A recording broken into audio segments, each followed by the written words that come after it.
Olá, sejam todos bem-vindos à nossa reunião de prestação de contas. Por hora ainda virtual, infelizmente, mas logo teremos as reuniões presenciais novamente. O importante é que todos vocês tenham a possibilidade de acompanhar os números, desempenho, desenvolvimento da cooperativa, mesmo que de forma remota.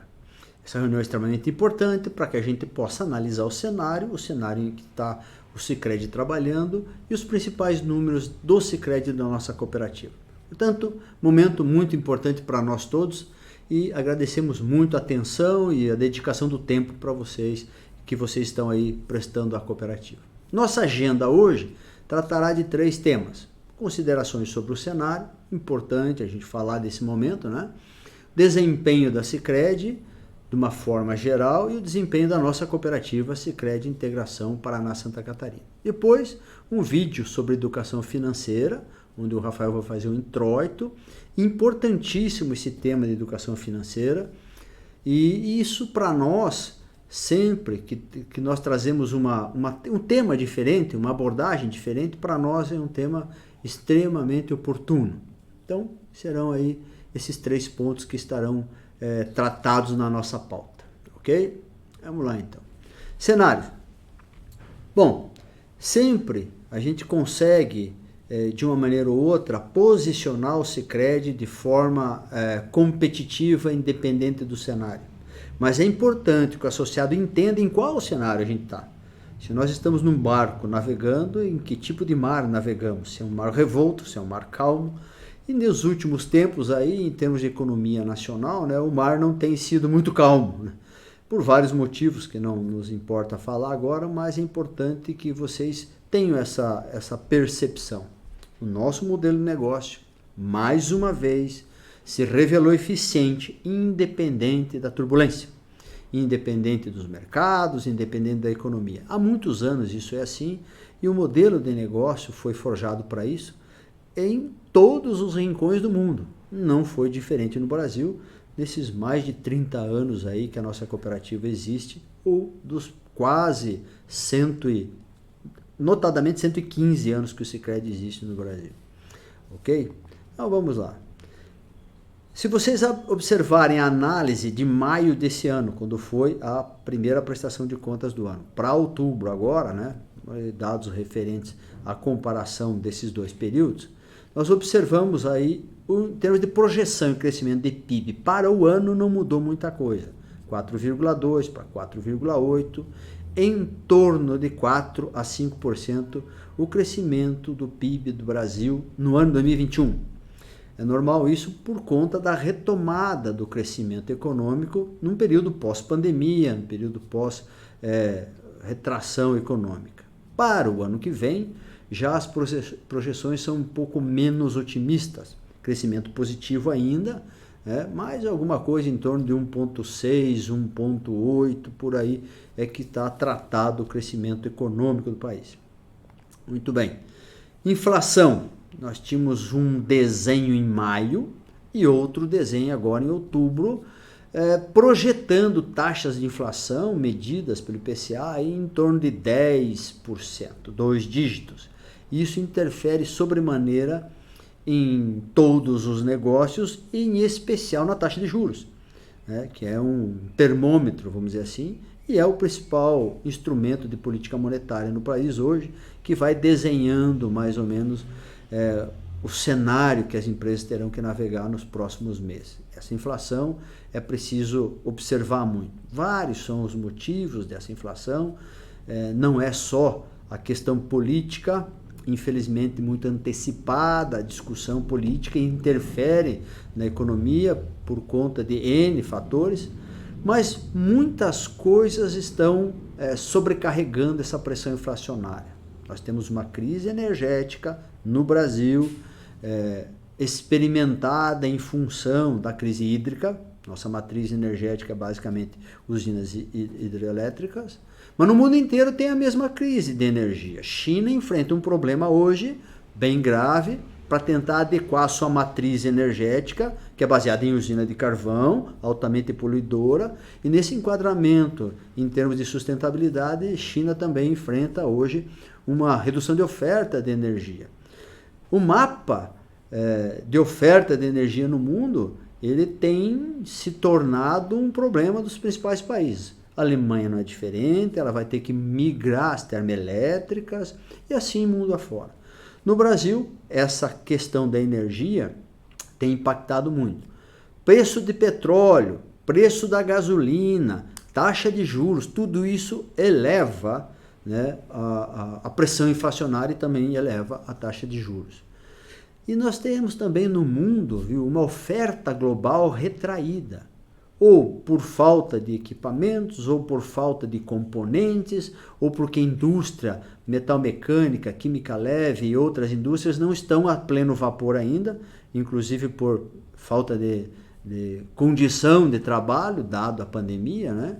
E você observa, por exemplo, na indústria automobilística, na indústria de tratores, de máquinas e equipamentos, muitas máquinas, muitos carros, muitos tratores parados, esperando componentes, microchips, chicotes eletrônicos, falta uma peça aqui, falta outra peça ali, e isso tem causado um certo transtorno. Além do que, há uma confusão generalizada na oferta global. Isso tudo para a gente entender que o Brasil está inserido nesse cenário, não é um caso à parte, né? Como eu me referi anteriormente, se eu observar o cenário da taxa de juros lá em maio, com uma certa estabilidade, hoje em outubro de 2021, nós estamos falando de taxa de juros, e aí por conta da Selic, né, notadamente apresentada via Selic, estamos tendo reuniões sucessivas do Copom e o Copom elevando essa taxa a cada reunião. E alguma coisa projetada em torno de 9,25, com juros futuros não arrefecendo muito. Então, hoje, inflação de 10, juros de 9 até 10, teremos aí então uma condição de política monetária que procura segurar a inflação, por isso a taxa de juros elevada, em contrapartida a taxa de juros alta interferindo na economia e também nos preços gerais aí, em termos de Brasil. Okay? Cenário esse para a gente resumir um pouco e vamos olhar o nosso desempenho dentro desse cenário, dessa confusão toda, pós-pandemia, etc, etc. Sicredi foi bem, Sicredi manteve crescimento, Sicredi passou, Sicredi Nacional, né, o nosso, como um todo, o nosso conglomerado, vamos tratando aí, chegando próximo aos 200 bilhões de reais de ativo, performamos 190, com um crescimento de 23% no ano, né, até que dezembro de 2020 a setembro de 2021. Então, nesse ano, não terminou o ano ainda, nós performamos em termos de ativo de crescimento 23%. 5,4 milhões de sócios, 26% no volume de empréstimos, que cresceu, quase 24 bilhões de patrimônio e um resultado até aqui, né, de 3,5 bilhões de reais. Então, esse crescimento se mantém. Nós sempre dizíamos para vocês que de 18%, 20% até 22% é a média de crescimento do Sicredi e ela continua dessa forma. Como é que está o posicionamento do Sicredi do ponto de vista de geográfico, de ganho de share, de participação de mercado, também crescendo. Hoje já temos 2.120 agências em mais de 1.470 municípios, né? Ao largo do Brasil todo. Isso é extremamente importante para nós, porque se o Sicredi tem o objetivo de ser 25% do mercado nacional de share, ele tem que estar em todo lugar do Brasil e ele está trabalhando para isso. Uma coisa importantíssima, com toda a flutuação, cenário, turbulência, e que a gente sempre fala, é como caminha a segurança do Sicredi. Então, os ratings de classificação de risco das principais agências, Standard & Poor's, a Fitch, a Moody's, permanecem com excelentes grades de classificação de risco. Então, nós temos aí o AAA, o AA Brasil e etc, e assim sucessivamente, lá no topo da graduação. Continuamos com excelente graduação de risco e isso é fruto do nosso modelo de negócio e da nossa gestão. A gestão do Sicredi hoje não arrisca, ela não se mete em roubadas, é feijão com arroz bem feito. Mesmo assim, o Sicredi oferece hoje, do ponto de vista de captação financeira, opções que compete de igual para igual com essas fintechs, com fundos, com vários players no mercado hoje, e tem alguns produtos dentro do Sicredi que chega a remunerar até 15%, 20% e 30% ao ano, evidentemente dependendo do grau de risco que o associado quer correr com composições de ações ou não. Tudo isso, além do volume que cresceu na carteira de empréstimo, o dinheiro que o Sicredi empresta, nós também observamos dentro dessa graduação, especialmente na nossa cooperativa, o Rafael vai retratar depois, uma estabilidade muito grande na exposição ao risco de carteira de crédito. Isso ajuda a contribuir com essa nota dos ratings aí. Então, boa gestão, liquidez equilibrada, grau de alavancagem equilibrado e a carteira de crédito com baixo risco. Isso é extremamente importante. Aí está a fórmula do sucesso de uma instituição financeira, né? E não é diferente aqui no Sicredi. Ok? Então, em termos de cenário e desempenho do Sicredi, isso. Agora eu vou pedir que o Rafael nos ajude aqui a mostrar um pouco mais detalhadamente dos números da Sicredi Integração Paraná-Santa Catarina. Até daqui a pouco. Olá, dando continuidade então à nossa prestação de contas, nós vamos para a segunda etapa, que é falar um pouco mais dos números, especificamente da nossa cooperativa Sicredi Integração. E antes de avançarmos dos números, eu gostaria de resgatar com os nossos associados o nosso grande farol, o nosso grande orientador do nosso planejamento, que é o propósito da Sicredi Integração de promover o desenvolvimento sustentável da sociedade.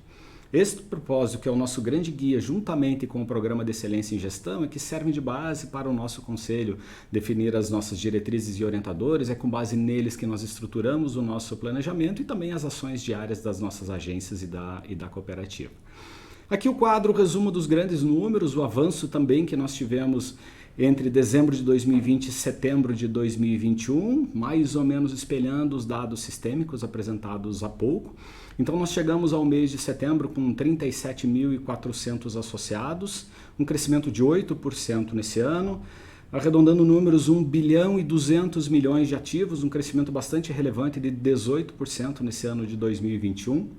Uma carteira de crédito, um volume de empréstimos passando aí da casa dos 408 milhões de reais, batendo na casa dos 100 milhões de patrimônio e um resultado nos primeiros 9 meses de 2021 de 13 milhões de reais. Então, continuamos com um crescimento consistente na casa dos 18%, com dados acumulados entre dezembro de 2020 a setembro de 2021. Agora eu trago um pouquinho mais detalhado alguns números. Esse quadro ele retrata o volume de depósitos e movimentação financeira dos associados na cooperativa, onde nós chamamos de recursos administrados. Consideremos aqui então os nossos depósitos em poupança, saldo de conta corrente, aplicações financeiras, fundo, LCA, capital social, todo o recurso que o sócio depositou chegou na casa de 1 bilhão e 53 milhões de reais. Destacando, 159 milhões de novos recursos foram depositados pelos associados nesse ano de 2021, uma cifra bastante considerável. Mais uma vez destacando os dados do nosso patrimônio, e aqui eu trago uma curva de crescimento dos últimos 12 meses, que representa 22,3%. Patrimônio líquido é a base de sustentação e de crescimento de uma cooperativa de crédito.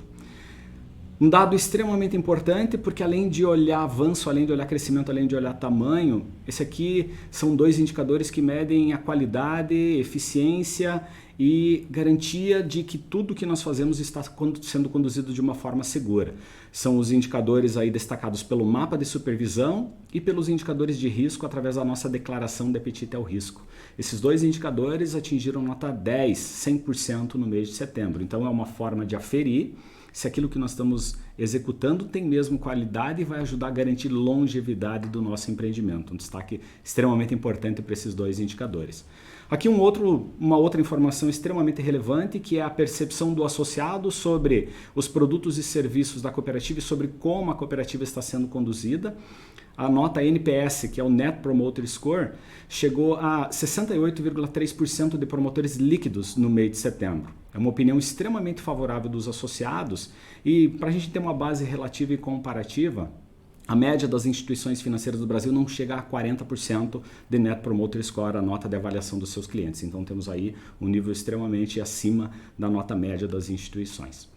Aqui falando um pouquinho do nosso quadro de associados, chegamos a setembro com 37.367 associados, crescemos aí perto de 9% nos últimos 12 meses e estratificando um pouco mais, aqui eu trago um quadro do perfil dos nossos associados. 22% daqueles perto de 37.400 associados são produtores rurais ou vinculados ao agronegócio. 17% são empresas de todos os segmentos e de todos os portes e 61% são pessoas físicas urbanas, pessoas físicas da cidade. Mais uma estratificação dentro do volume de pessoas físicas entre produtores rurais e pessoas físicas da cidade. A classificação por gênero hoje representa 39% do quadro composto por mulheres e 61% do nosso quadro de associados sendo composto por homens. Nós estamos chegando próximo ao equilíbrio na equidade de gênero aqui dentro da cooperativa também. Esse é um aspecto bastante importante que ajuda a promover diversidade e ajuda no avanço da cooperativa. Mais da metade dos nossos associados, 52%, acessam e transacionam via canais digitais. Tivemos 15% de incremento nesse ano nas transações, isso que já havíamos conquistado um avanço extremamente relevante durante o ano de 2020, quando nós tivemos lá o auge da pandemia, as pessoas não tiveram outra opção e a partir desse momento encontraram, em especial através dos nossos aplicativos e do nosso Sicredi Internet, uma opção bastante equilibrada, segura e criativa para poder fazer as suas operações financeiras. Nós temos aí todas as soluções, todos os produtos, um dos aplicativos mais avançados que tem no mercado.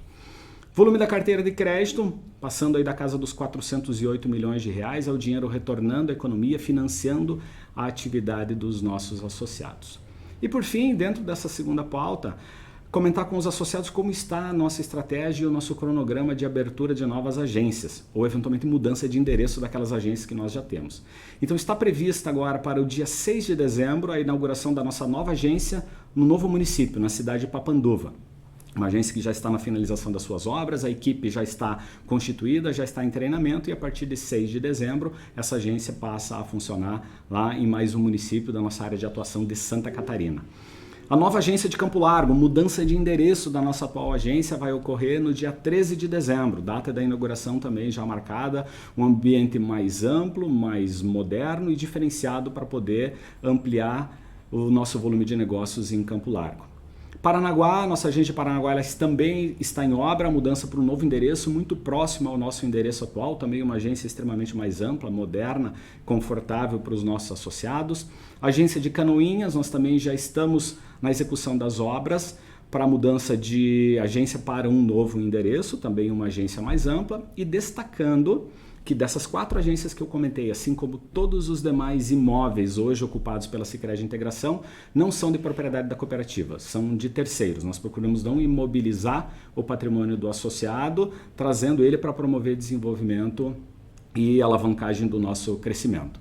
E aí, novos endereços, novas estruturas, Campo do Tenente, nós teremos um escritório de negócios, a previsão de inauguração é em março de 2022, já está na execução da obra e para 2022 nós temos mais 7 novas estruturas planejadas. 2 novas agências de modelo completo, nós estamos definindo o estudo final para implantação, para poder validar as cidades onde elas se instalarão. O estudo já está pré-elaborado, dependemos ainda de uma aprovação do Conselho de Administração e mais 5 novos escritórios de negócios. Então o que nós podemos prever é um crescimento bastante importante em termos de estrutura. Hoje nós fecharemos o ano com 20 agências, com 7 novas, temos um crescimento de mais de 20%, o que continuará impulsionando o volume de negócios da cooperativa. O presidente citou lá no início, para que possamos representar uma fatia importante do mercado, precisamos ocupar os espaços, as cidades, as áreas de ações onde temos instalados. E por fim, brevemente comentar com os associados, nós estamos nesse momento trabalhando no ciclo do planejamento 2022 da cooperativa.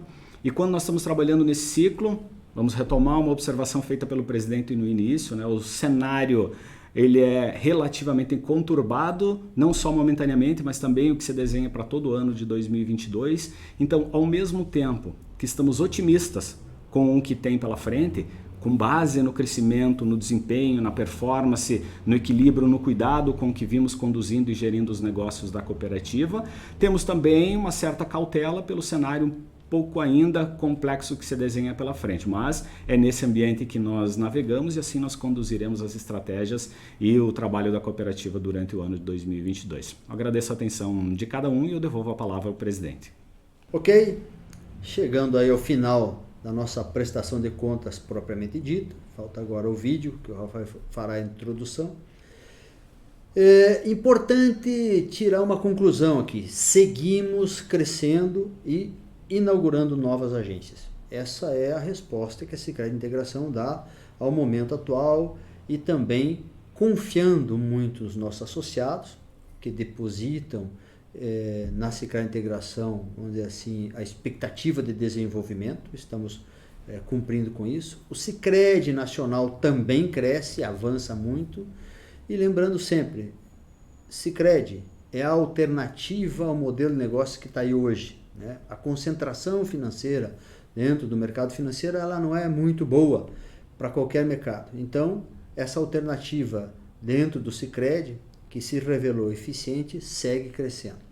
As novas agências que serão inauguradas, teremos vários modelos de agência. Modelo híbrido, modelo de escritório de negócio, modelo agência full, propriamente dita, e dentro disso sempre aliando o avanço digital, novos mecanismos, é importantíssimo, mas nunca perdendo o contorno humano, o atendimento, a discussão, o acompanhamento, toda essa diferenciação que o Sicredi é capaz de promover junto à sociedade. Por isso somos próximos aos nossos associados. Esse crescimento não para por aqui, né? O Sicredi está avançando muito, principalmente em termos de tecnologia, e logo nós vamos passando as novidades para vocês. Muito obrigado pela atenção que dedicaram até aqui. Estamos assim muito contentes em poder, mesmo que de forma virtual, poder conversar e prestar contas a vocês, no que se encerra o ano, na virada do ano aí, nos primeiros 3 ou 4 meses do próximo ano, estaremos prestando então contas do encerramento do ano. Aí poderemos identificar e descer em detalhes sobre rentabilidade, crescimento do patrimônio, etc. Um abraço a todos. E para finalizar, nós retomaremos agora a nossa pauta de educação financeira, compartilhando o primeiro dos 6 episódios do Conversa Franca, Mudança de Hábitos para uma Vida Mais Próspera, que é uma iniciativa do programa Cooperação na Ponta do Lápis do Sicredi. Trata-se de uma websérie inspirada na abordagem de Benjamin Franklin, com ideias compactadas em frases inovadoras, provocativas e esclarecedoras que se fixam facilmente na mente das pessoas com o grande objetivo de educar. Essa websérie vai ser apresentada pela jornalista Thaís Beleze e pela especialista em neuroaprendizagem Michelle Miller e receberá 6 convidados especiais que vão abordar os seguintes temas: autodisciplina, relacionamento, organização, produtividade, ação e economia. Esperamos que aproveitem, compartilhem e pratiquem os conceitos de uma vida mais próspera. Muito obrigado.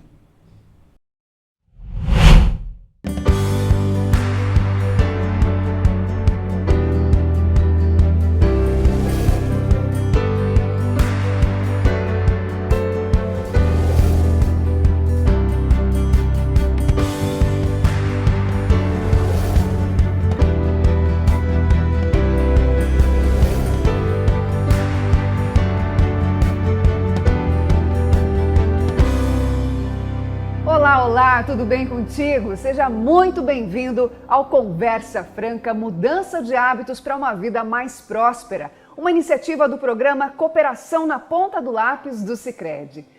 Eu sou Thaís Beleze, jornalista, e ao meu lado eu tenho aqui a Michelle Miller, gente. Ela que é escritora, pesquisadora e tem muito conteúdo para compartilhar com vocês, né, Michelle? É isso aí, Thaís. É um prazer estar aqui com você e com vocês, associados e colaboradores, com quem eu vou ter a alegria agora de compartilhar esse conteúdo muito rico de educação financeira nesse e nos próximos 5 episódios. Conteúdo fantástico, viu, gente? Te convido a vir com a gente nestes encontros, onde abrimos espaço para ótimas ideias, insights e muito conhecimento sobre o nosso dinheiro, sobre a maneira como lidamos com o orçamento.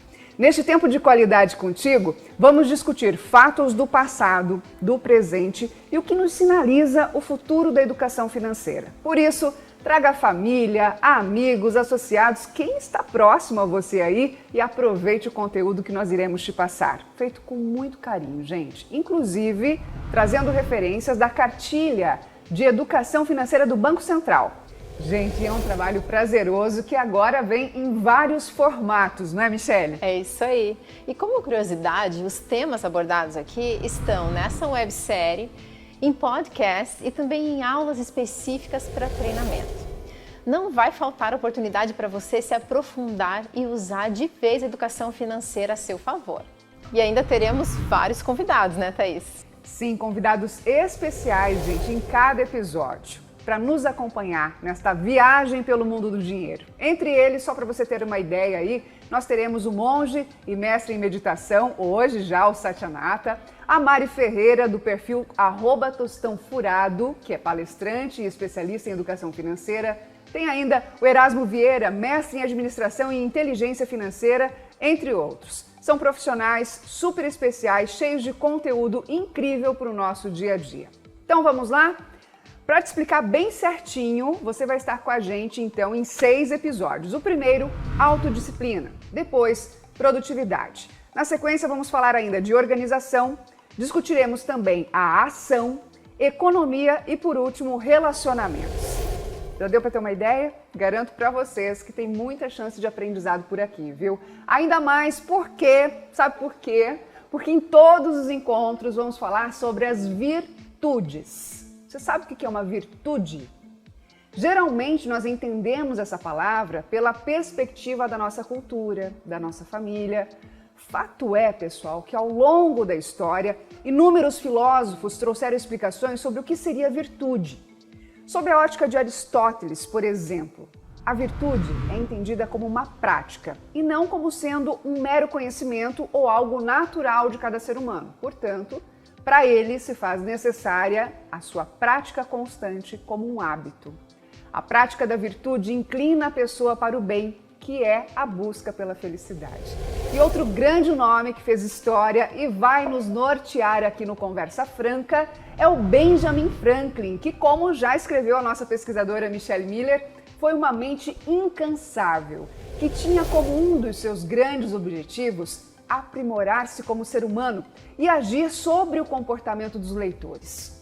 Estamos em ótima companhia, não acha, Michelle? Sim, uma companhia que deixou marcas incríveis na nossa história. Muita gente nem sabe, mas repete as frases, os aforismos de Franklin. Por exemplo, tempo é dinheiro.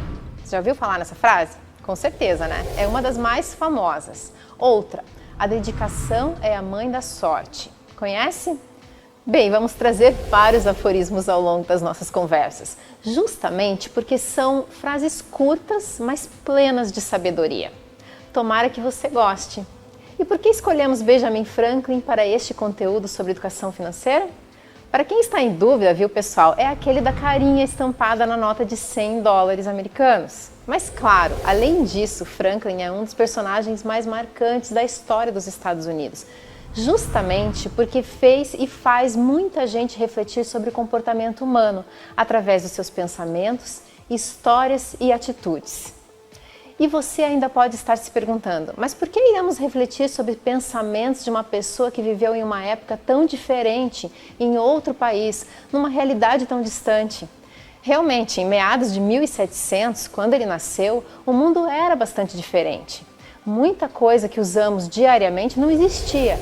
Leis e costumes tornaram-se ultrapassados, mas a natureza humana é a mesma. Você também pode estar se perguntando, mas qual a relação de Franklin com o comportamento humano? Afinal, ele é mais conhecido por seu envolvimento na política. Muitos pensam que ele chegou a ser presidente dos Estados Unidos.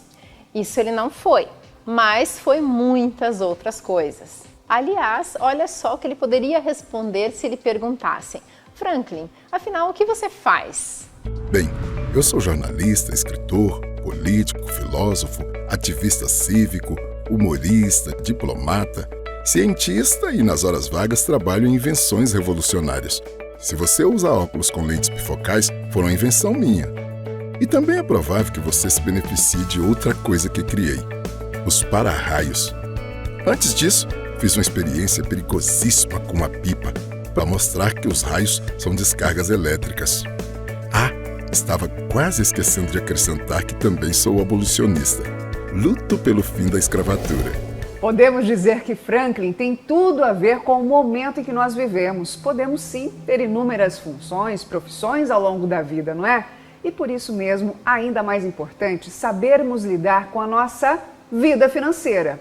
Agora, gente, haja disciplina, hein, para realizar tantas coisas. E a autodisciplina é o grande tema de hoje, deste primeiro episódio. Quem vai nos ajudar a entender melhor o assunto é o nosso convidado Satyanata, mestre em meditação pelo Sagrado Monastério de Kauai, é autor do livro Seja Monge, a Arte da Meditação. E você seja muito bem-vindo, Sati. Muito obrigado, Thaís. Me sinto muito bem-vindo e feliz de estar aqui. Muito bacana. Sati, você dedica, a sua vida ao estudo da nossa mente, ao estudo e entendimento da meditação. De que forma a meditação pode nos ajudar, Sati, na autodisciplina? A autodisciplina é algo que nós, monges, usamos dentro da gente, muito próximo do coração. E isso acontece porque a gente vai descobrindo que para a gente fazer aquilo que a gente mais quer, que é brilhar nossa luz, viver melhor, ter mais amor, a gente precisa dessa tal de autodisciplina. E essa palavra, disciplina, inicialmente ela parece bastante hostil para nós. Quando a gente ouve falar em disciplina, todos nós humanos, a gente até se encolhe. Mas isso é porque, originalmente, a disciplina foi uma coisa colocada de fora para dentro. As pessoas impunham ordens e uma tentativa de disciplina na gente. Na verdade, o que nós, monges, buscamos no autoconhecimento é uma disciplina que venha de dentro para fora. É uma disciplina que eu cumpro porque eu quero viver melhor, ter mais clareza na mente, ter mais alegria, ter mais sorrisos, ter mais amor e ter mais eficiência na vida. Essa autodisciplina que vem de dentro para fora, ela é apaixonante. Sati, você acha que nós que não temos essa vivência, que vocês monges têm, você acredita que a gente consegue fazer isso no dia a dia, Sati? Eu aprendo com uma pessoa que vocês também aprendem, que é Benjamin Franklin. Ele não era monge. A gente, na verdade, ninguém é monge o tempo todo. Mesmo eu, às vezes, vou chutar uma pedra, machucar o dedão, e aí vou ficar bravo como se eu não fosse monge. E devagarzinho eu vou voltar para um estado de equilíbrio. O Benjamin Franklin, mesmo sem ser monge, cultivou essa autodisciplina, essa busca da alegria. Isso, gente, a autodisciplina, a clareza, é para todos os seres humanos. No seguinte sentido, o mundo tem uma fórmula mágica que a gente pode encontrar. Assim como para fazer o bolo mais gostoso, assim como para criar o carro mecanicamente mais eficiente e veloz, a gente tem uma fórmula. Existe uma fórmula mágica para a nossa vida. E sem a disciplina, você não vai conseguir colocar essa fórmula em movimento. Então, se você, dentro de si, deixar de sentir a disciplina como algo imposta, como algo só de monge, e falar, isso é para todo mundo que quer seguir uma fórmula linda e criar uma vida melhor, isso significa você, isso é para você. Sati, eu considero a autodisciplina a mais importante das virtudes, porque ela é a base, Ela nem está listada, na verdade, na lista de virtudes do Franklin, porque ela é a base de todas elas. E eu, como mãe, procuro passar isso, construir a autodisciplina no meu filho. Eu quero ver o que você acha do caminho pelo qual eu sigo, que é falar um pouco da vontade, que a gente acostuma respeitar demais a nossa vontade. De repente, eu não estou com vontade de fazer isso, então eu não faço, eu estou com vontade. E saber dosar isso, E eu trago sempre para ele que para a gente construir autodisciplina é muitas vezes se acostumar a fazer o que não está com vontade e depois a vontade acaba surgindo no processo. Ou, muitas vezes fazer aquilo que não está com vontade também. Então eu queria saber de você como que você faz para dosar, para temperar, já que a gente vai falar de temperança também, essa questão de fazer o que tem vontade ou não, e se a motivação surge nesse processo. Essa autodisciplina e até o que a gente ensina às crianças, tanto falando quanto através do exemplo, são realmente chaves fundamentais para a gente ser feliz e ter sucesso na vida. A temperança também. Sabe uma maneira que a gente pode definir essa tal de autodisciplina? Que tal você ser o líder de você mesmo? Líder de si mesmo. E para isso é importante a gente entender que nós não somos uma peça única. Você não é um monolito, você não é uma peça de um uma essência só. O que nós somos, na verdade, somos feitos de várias partes, quase como se a gente fosse um mundo. Então, quando eu acordo de manhã, tem uma parte minha que quer continuar ali no cobertor. Tem outra parte minha que quer levantar e fazer exercício. Tem outra parte minha que quer cumprir as obrigações. Tem outra parte minha que quer meditar. Nós somos feitos de várias partes. E a autodisciplina é você ser o líder dessas partes conflitantes e dizer qual delas vai vencer. O que a gente precisa fazer, que é fundamental, é você decidir o mais importante quando você está bem. A gente brinca que é você sendo líder e você obedecendo. Então decida. Eu vou acordar cedo de manhã para fazer um exercício. Decida quando você está bem. E aí quando você acorda, você cumpre a ordem que já foi determinada. Descubra dentro de você qual parte sua que você quer que seja a parte líder. Em geral, a parte mais cheia de sonhos, de possibilidades, de entendimento, de conhecimento, de autoconfiança e sim, de temperança. Porque temperança é a gente equilibrar aquilo que é oposto. Então, se eu faço dieta, mas eu tenho muita vontade de tomar um sorvete, o que eu faço? Me reprimo? E a verdade, todos nós podemos aprender com o redirecionamento desses desejos. Os desejos não podem nos dominar, mas a gente não pode também ser cruel com a gente mesmo. Então, o que a gente vai fazer dentro de nós, em busca dessa temperança, é sendo líder de si mesmo, você decide um pouquinho que pode, para dar aquele tempero, para dar aquela equilibrada. Então você trabalha bastante, e na hora de trabalhar você sua e se dedica. Mas aí na hora de dar risada, você esquece o trabalho. Isso é temperança. Sati, interessante você falar sobre a gente tentar ser líder de nós mesmos. Isso é muito interessante, principalmente porque a gente está conversando hoje aqui com muitos associados, né? Desde jovens até pessoas de mais idade, enfim. E o que a gente sente às vezes que é mais difícil a gente se liderar, ter a nossa disciplina, do que direcionar uma equipe, por exemplo, né? Um trabalho de cooperação, por exemplo. Por que isso acontece, né? Será que a gente às vezes falta o autocompromisso, né? Da gente se cuidar também? É muito bonito o que você está dizendo, porque o autoconhecimento resolve isso. Ao se conhecer, você descobre que as suas vontades não podem ter o mesmo peso. A vontade da sua alma não pode ter a mesma força em você do que a vontade do seu estômago. É isso que Benjamin Franklin nos ensina como virtude, como você pegar as decisões e os princípios da parte mais elevada da gente. Aquilo que depois Abraham Lincoln chamou de os anjos melhores da nossa natureza. E aí a gente segue os princípios das nossas partes mais elevadas. Uma das dificuldades que a gente tem é dizer não para partes nossas que a gente quer cuidar delas, mas elas não podem ter poder decisório. Então o que a gente tem que fazer é, encontre aquilo que em você é a sua essência mais elevada e mais bonita. E é ela que tem que ser o líder e coordenar o resto. Como as outras partes estão dentro da gente, Thaís, a gente às vezes deixa as outras partes falarem também e darem palpite.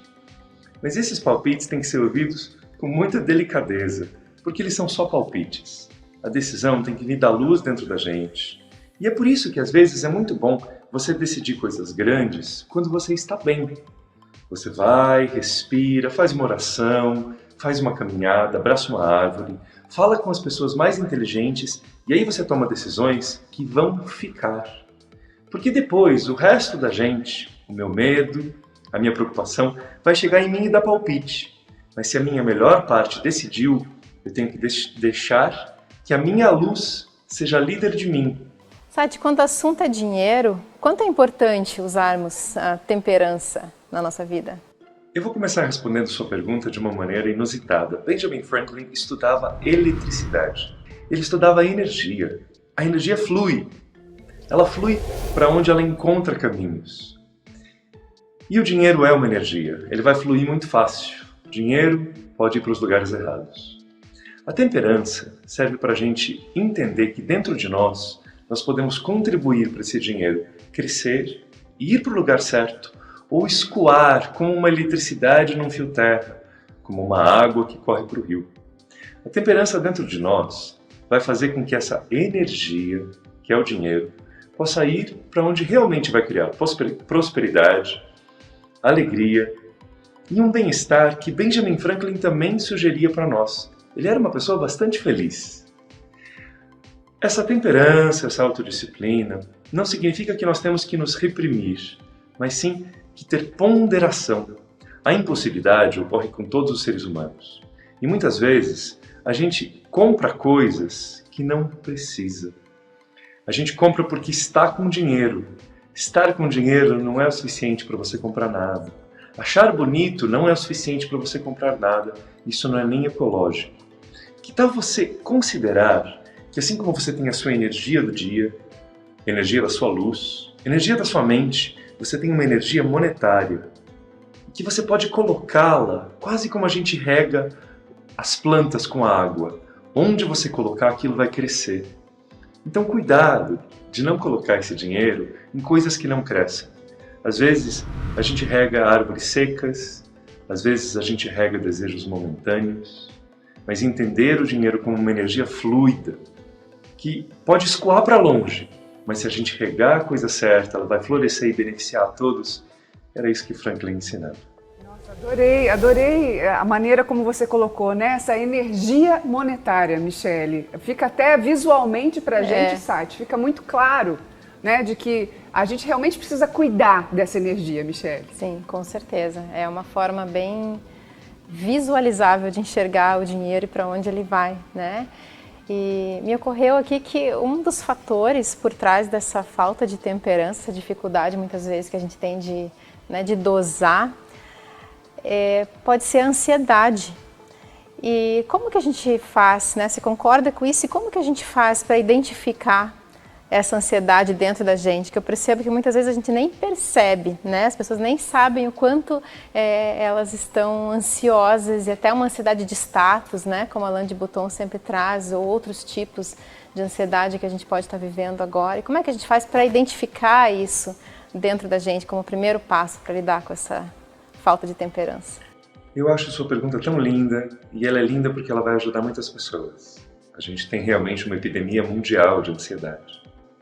A mente da gente é uma maquininha de criar hipóteses. A gente fala, e se acontecer aquilo, e aquilo outro, e aquilo outro? E, em geral, a gente reage mais fortemente às hipóteses negativas, fazendo com que o medo e a ansiedade se aliem de uma maneira terrível. Então, sempre a ansiedade é relativa ao futuro. Só que o futuro a gente não muda. A gente muda o presente que vai afetar o futuro. É como você tentar escrever um livro em páginas que ainda não chegaram. Cadê papel? Papel vai ser entregue pelo correio amanhã. Como que eu vou escrever o livro se ainda não tem papel? Então, é no presente que a gente escreve. É o presente que é seu. É o presente que é um presente para você. E é no presente que a gente vai controlar essa ansiedade. Sempre que a mente for para o futuro, você vai se sentir ansioso. Se pergunta, o que eu posso fazer agora? Talvez estudar alguma coisa, conversar com alguém inteligente, talvez nadar, talvez dar um abraço em alguém que eu ame, talvez respirar fundo. E a respiração é um dos outros sinais de que a gente está ansioso.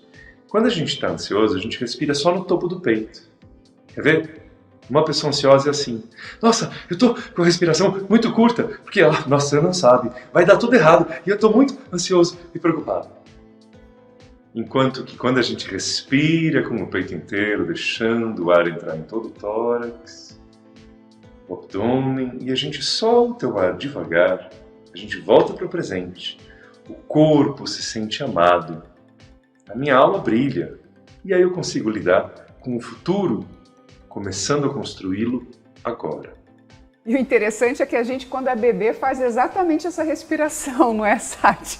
Que é essa maior, né, diafragmática aqui. Depois a gente vai perdendo ao longo do tempo, você acho que deixa de prestar atenção no nosso corpo, né? Esse corpo que é um organismo tão fantástico. E eu quero trazer, Sati, mais uma curiosidade aqui sobre o Benjamin Franklin. Ele foi tão produtivo e ao mesmo tempo lidava de uma forma tão cuidadosa e consciente com o dinheiro dele, que aos 40 anos, vejam gente, aos 40 anos ele poderia ter se aposentado e vivido na prosperidade durante décadas. Já pensou que coisa boa, né? A gente com 40 anos, Sati, já ter essa ideia de que a vida está mais ou menos, né? A qualidade de vida estaria mais ou menos garantida. Agora, o conceito de prosperidade mudou muito, Sati. O que você acha? Será que a gente está querendo demais mesmo para a nossa vida e às vezes é o supérfluo? Eu acho que sim, o conceito de prosperidade é um conceito diferente. Ainda mais se a gente olhar a vida do Benjamin Franklin. Ele foi bastante feliz com o que ele tinha e depois ele utilizou o dinheiro para beneficiar outros, aquela abundância extra. O que acontece é que lá em 1780 e hoje, nós temos uma distribuição, uma possibilidade de objetos, desfrutes, viagens que antes não existiam. Benjamin Franklin não podia comprar um Porsche, mas a verdade é, será que ele precisava daquilo para ser feliz? Essa abundância de escolhas, opções e possibilidades, ela trouxe uma confusão para o que é realmente abundância. Abundância, gente, é você estar pleno em tudo que você sente dentro, em todas as suas possibilidades, mas isso não quer dizer necessariamente de você precisar ser múltiplo. Uma pessoa, meditando comigo, me perguntou, e se eu quiser ter uma vida de luxo? Eu posso? Eu vou ser feliz? E aí eu expliquei, olha, se você tiver 2 casas lindas, você pode ser muito feliz. Se você tiver 20 casas, não. Porque você vai se sentir fragmentado. E aí você vai estar saciando um monte de desejos momentâneos sem encontrar uma felicidade interna. Então, qualidade de vida, qualidade do momento, qualidade até dos objetos que a gente compra, qualidade da respiração, qualidade da alma. Isso sim, isso é abundância, isso sim a gente pode buscar. Mas uma multiplicidade que só nos confunde, isso é um mal moderno. Benjamin Franklin se cuidava contra isso. Então, como dizia um mestre meu, você tem que observar os seus pensamentos.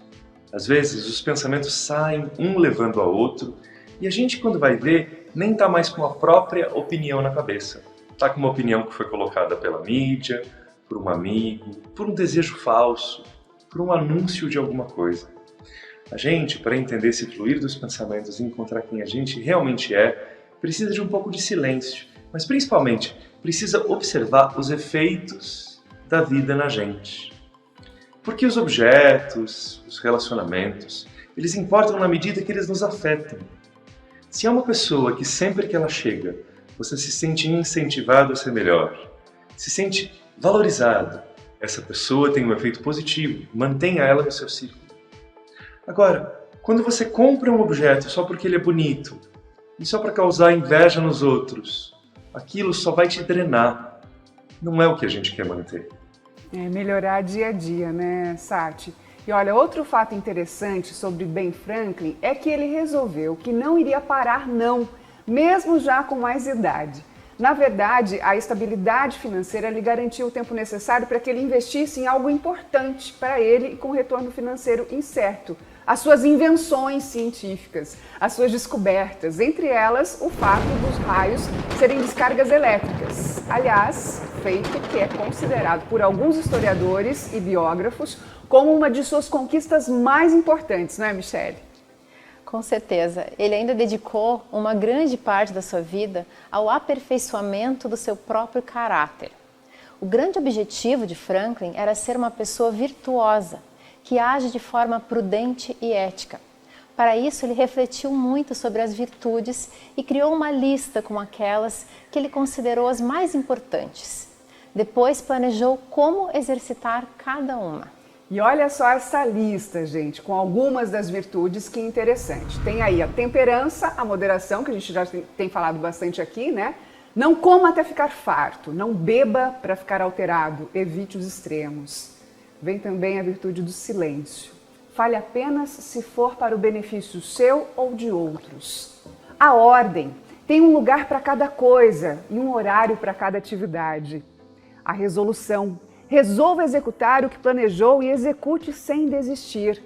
Frugalidade. Não faça despesas que não forem para o seu bem ou de outros. Não gaste mais do que o necessário. Produtividade. Não desperdice tempo, empregue-o em coisas úteis e corte as ações desnecessárias. Tem ainda a honestidade. Não recorra à enganação, à ilusão. Pense de forma ingênua e justa. E quando falar, fale de forma adequada. E a limpeza, gente. Não tolere falta de limpeza no corpo, nas roupas ou na sua casa. Tranquilidade. Não se incomode demais com bagatelas, incidentes comuns ou coisas que estão fora do seu controle. Humildade. Haja como Jesus ou Sócrates. Sati, são tantas virtudes interessantes, eu fico pensando se uma vida inteira é suficiente para a gente aprender tanto, né? É o lifelong learning, ter essa paciência também da gente ir aos poucos exercitando cada virtude, Sati. Parece que é muita coisa, né? Mas sabe o que é muito bonito da gente pensar? O aprendizado de tudo isso é o aprendizado mais importante de todos. Porque se a gente conseguir acertar essas coisas, todas as outras, a nossa carreira, nossa vida afetiva, tudo isso vai andar de maneira muito boa, muito fluida. Então, talvez seja esse o segredo. Às vezes a gente está por aí reclamando do mundo e tentando consertar o que está fora da gente. Sendo que, seguindo o ensinamento de Benjamin Franklin, se a gente consertar as alavancas e o ajuste fino de dentro de nós, aí sim, a gente com muito mais força e clareza, com mais temperança e mais virtude, com mais inteligência e mais alegria, a gente consegue melhorar a nossa vida primeiro e depois melhorar o mundo, mas tudo começa na gente. Quando então eu perco a paciência com cuidar de mim, atingir alguma coisa que me faria alguém melhor, é porque eu preciso redirecionar as minhas prioridades. E aí o que Benjamin Franklin, de maneira muito bonita, nos ensina é que nós somos um projeto. E a maioria de nós quer vencer os obstáculos do mundo. Mas a gente esquece que o projeto mais importante é a gente mesmo. E dá para ver que Franklin foi um projeto dele mesmo. Ele pegou a si mesmo e falou, vem cá, você vai escrever de maneira melhor. Você vai agora cuidar melhor da maneira de pensar. O projeto mais importante do Franklin era ele mesmo. Então, quando a gente tenta mudar o mundo, às vezes a gente vai ficando irritado. Ou quando a gente não se prioriza, não entende o motivo de por que a gente está se lapidando, a gente fica impaciente. Entretanto, quando a gente percebe, esse é o assunto mais importante, esse é o projeto que vai ficar comigo por toda a minha vida, eu sou o meu projeto. E eu, se for uma pessoa melhor, vou me dar de presente para o mundo, para fazer coisas bonitas, para ajudar a criar aqui na humanidade o mundo que a gente sonha. Então a paciência precisa vir de você se apaixonar pelo projeto. Eu quero tanto ser alguém melhor. Eu quero tanto ser alguém que escreve melhor, que lido melhor com o meu dinheiro, que trato com mais amorosidade as pessoas. Eu até imagino como é você, me apaixono por aquilo, e aí eu sigo no projeto com muito mais paciência, porque agora eu entendi qual é a prioridade dele. Sati, antes da gente terminar, nós estamos aqui nesse projeto, no Conversa Franca, porque nós queremos passar conteúdos, ideias, bons insights, para que exista a educação financeira, que a gente olhe para esse dinheiro como uma energia monetária, como você disse. Antes da gente finalizar, que virtude você acredita ser realmente assim necessária quando a gente fala nessa relação nossa com o dinheiro, Sati? Para mim, o que me protege muito é uma abrangência da consciência. Eu preciso estar com uma consciência grande. A gente pode traduzir isso em uma palavra só, que é a seguinte: observar antes de agir. Se eu observo tudo, de onde vem o meu desejo?